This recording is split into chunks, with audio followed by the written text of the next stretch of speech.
राहुल, हमरा की सारा सच्चाई पता चल गई बा। मामी हमरा की सब कुछ बता देली बाड़ी।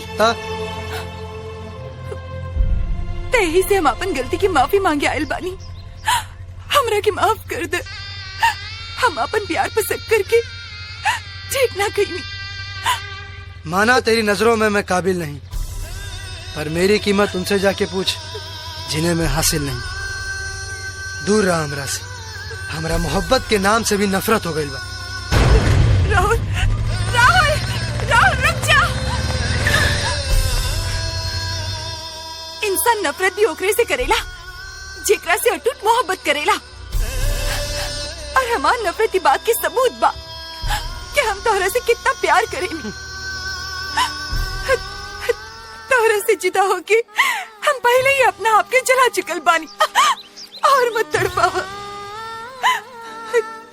अब अगर हम यही जैसे जाए तो तोहार प्यार पाके ना तो अपन जान गवा के।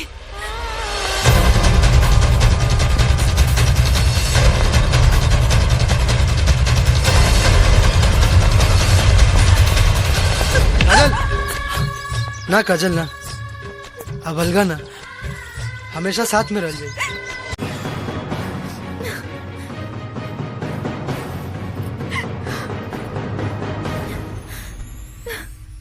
हर मर्द के यह प्रॉब्लम बा, जहाँ कौनो लड़की के छोट कपड़ा में देखेलन भौरा जैसे मंडराए लागेलन। लागता हमरो के भी ऐसा ने कपड़ा पहने के पड़ी। का भइल? एगो बात बतावा, तो के वो विदेशी छोटा छोटा कपड़ा पहने वाला लड़की बहुत पसंद भी आना? ना ना ऐसा कोनो बात नहीं है। तो कहा ओकरा के गले लगई हो?